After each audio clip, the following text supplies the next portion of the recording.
Donc voici notre support avec le contrebalancement qui est collé et arasé. À ce stade, on pourrait donc coller les champs sur ce support. C'est ce que je ferais si j'utilisais des essences différentes de la marqueterie elle-même, tout simplement pour éviter que le petit liseré dû à l'épaisseur des champs que je vais coller ici ne soit visible, hein, puisqu'il serait donc recouvert par la marqueterie que je colle en dernier. En fait ici, ce que je vais faire, c'est je vais utiliser les mêmes essences que celles qui figurent sur la marqueterie, c'est-à-dire en bas le coteau bleuté, en haut le marronnier échauffé, et y compris sur les côtés où je vais en fait prolonger la mer et le ciel avec des champs qui utilisent les mêmes essences. Donc je trouve que c'est plus facile de coller d'abord la marqueterie et ensuite de bien ajuster les champs en les collant en dernier, et par ailleurs ça ne se verra absolument pas puisque dans tous les cas on utilise la même essence que celle qui figure sur la marqueterie elle-même. On va donc procéder au collage de la marqueterie. La marqueterie est préparée avec ses cales pour bien centrer le support et pour éviter qu'il ne bouge au moment où on va mettre sous presse. Donc j'ai chauffé le support et la cale. La colle est chaude et on va en coller le support.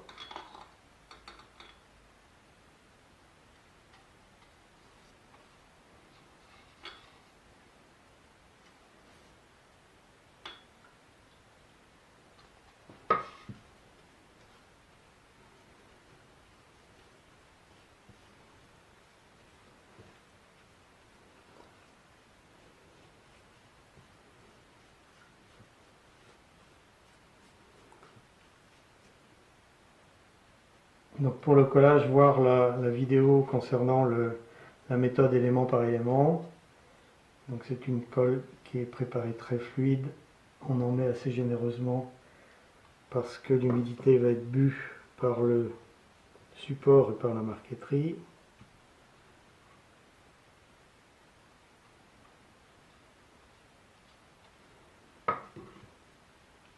Voilà.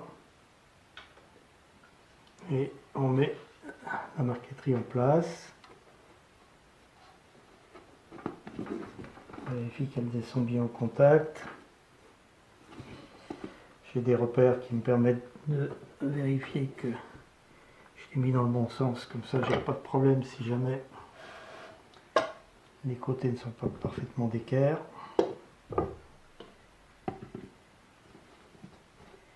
Cale dessus pour ne pas abîmer le contrebalancement.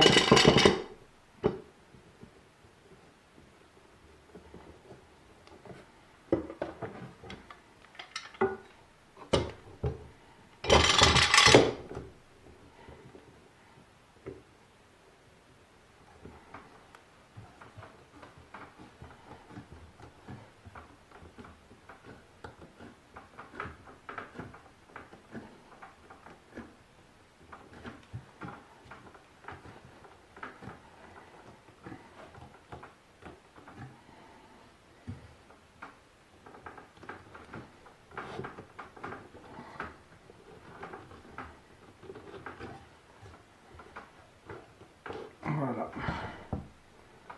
On attend que ça prenne et que ça sèche. Pendant que la colle prend, voyons quelques questions techniques à propos du collage. J'ai déjà signalé que le collage d'un plaquage exigeait une forte pression. Les valeurs recommandées sont de 2 à 4 kg par cm², et une répartition uniforme de la pression est également nécessaire. Ces exigences vont nous amener à multiplier le nombre de points de serrage sur les grandes surfaces. À titre d'exemple, une marqueterie de dimension A4 représente environ 625 cm², ce qui exige une pression minimale de 1250 kg. On peut donc abandonner toute idée de charger le collage avec un poids. Comment obtenir une telle force de serrage? La solution la plus simple est d'utiliser des serre-joints. mais pas n'importe quel serre-joint. Pour vous donner une idée, ce type de serre-joint donne une pression d'une quarantaine de kilos, donc à utiliser seulement pour le collage de champs qui ne représentent que des petites surfaces. En revanche, cet outil est très utile pour immobiliser un objet ou pour positionner des pièces à coller avant de procéder au serrage. Le serre-joint à vis permet d'atteindre des pressions d'environ à peu près plus ou moins 400 kg, ce qui devient plus intéressant. Le serre-joint à pompe est équipé d'un pas de vis double qui multiplie la force de serrage et permet d'atteindre 1 tonne si on le bloque fermement, par exemple en s'aidant d'un tube.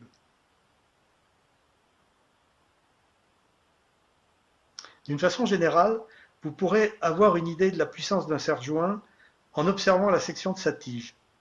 Elle est dimensionnée pour ne pas plier avec la force exercée. Vous pouvez donc prévoir le nombre de serre-joints à utiliser en fonction de la surface de votre support. Il sera souvent utile d'ajouter des serre-joints, éventuellement moins puissants, dans les extrémités et les coins où la pression a plus de mal à se propager. Le serrage des marqueteries de grande dimension va poser une difficulté lorsque la profondeur des serre-joints ne permettra pas d'atteindre le centre de l'ouvrage. Pour résoudre ce type de problème, on a deux solutions possibles. La première est de faire appel aux presses à cadre qui acceptent de très grandes largeurs avec des points de pression multiples. Et pour la longueur, on peut mettre le nombre de cadres nécessaires. Mais tout le monde ne dispose pas de ce type de matériel. Et une solution alternative consiste à préparer des cales de serrage dont on a légèrement aminci les extrémités. Et lors du serrage, on va donc mettre sous cette cale la marqueterie et on va serrer les deux extrémités.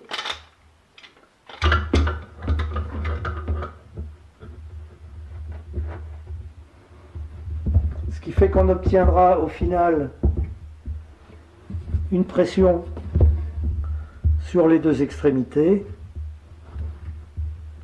plus une pression au milieu due au renflement qu'on a laissé sur la cale.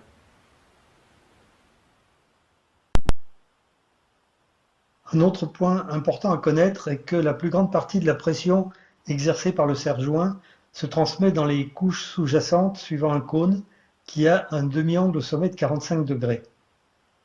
La conséquence est que pour bien répartir la pression sur l'ensemble de la surface de la marqueterie, qui est ici en jaune, il faudra utiliser des cales de serrage suffisamment épaisses. Ici, on voit que la pression n'est pas bien transmise au centre et aux extrémités. Donc, cales de serrage épaisses.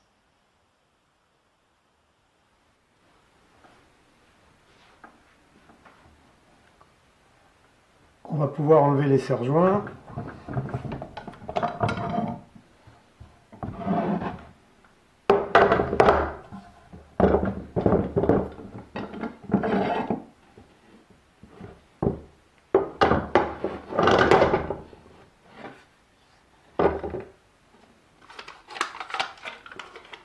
Voilà, notre marqueterie est collée. Alors si on a fait un bon pressage, le dessin, je ne sais pas si on va le voir ici, mais apparaît en relief sur le papier craft. Donc ensuite on va vérifier si les cales n'ont pas été bloquées par la colle qui est sortie éventuellement en bas. Et si c'est le cas, on va les libérer.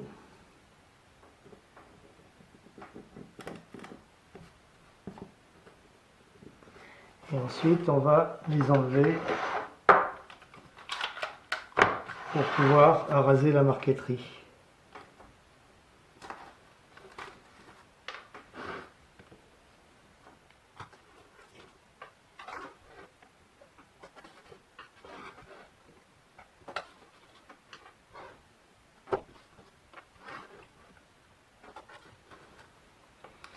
Ensuite, on va araser. Donc en commençant par le côté perpendiculaire au fil du bois.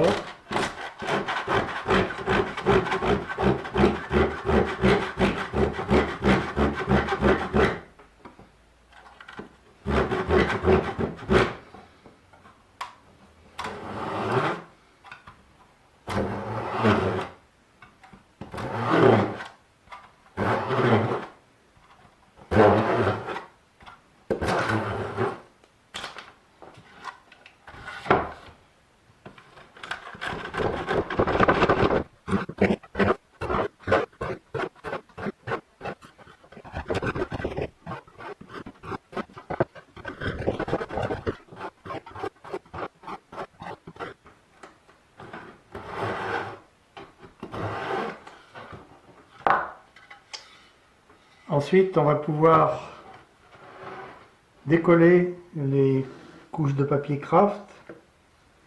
Donc on commence par humidifier et on va attendre quelques minutes que l'eau ait pénétré à travers le papier craft en réhumidifiant entre deux si nécessaire.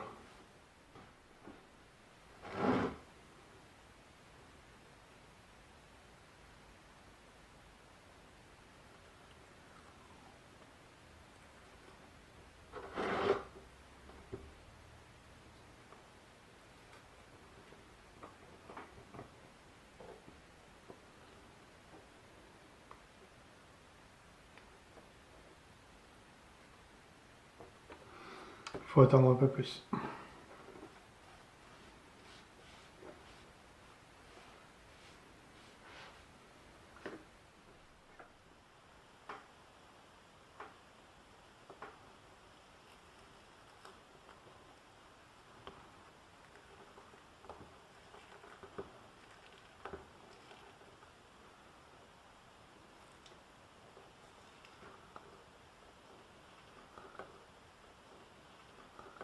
On peut enlever la première couche.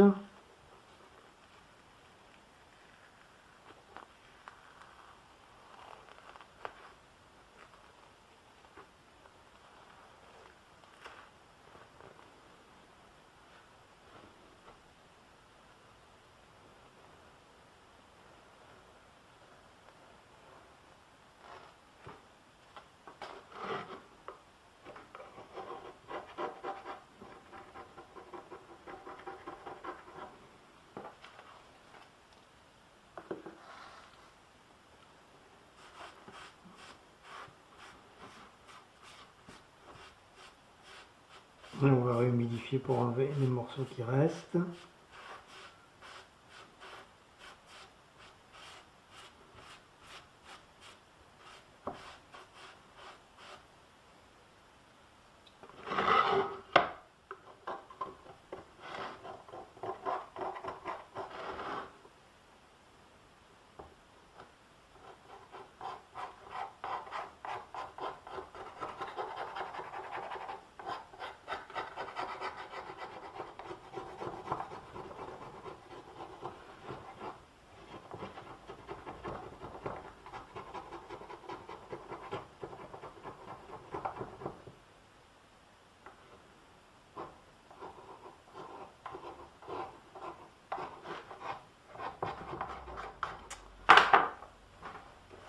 Voilà.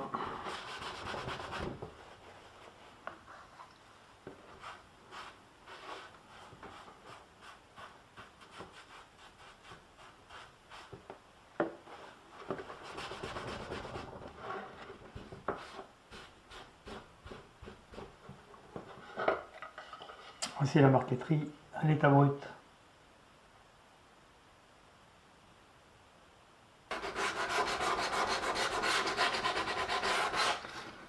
Après avoir affleuré les champs avec une cale à poncer, on va passer à la dernière étape avant les finitions, qui consiste à coller les champs de la marqueterie. On va procéder un peu comme on a fait pour les côtés du coffret, c'est-à-dire qu'on va commencer par surélever un peu la marqueterie de façon à aménager un petit espace en dessous, et les champs vont se positionner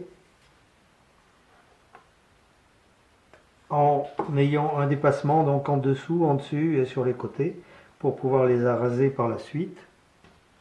Et derrière les champs, on va mettre une cale de pressage avec une couche de papier journal pour bien répartir la pression.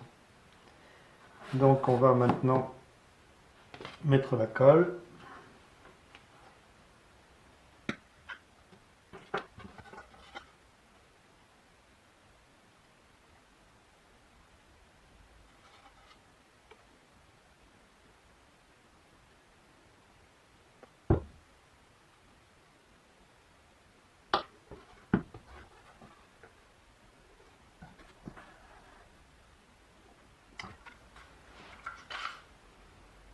Enfin, et ça rejoint.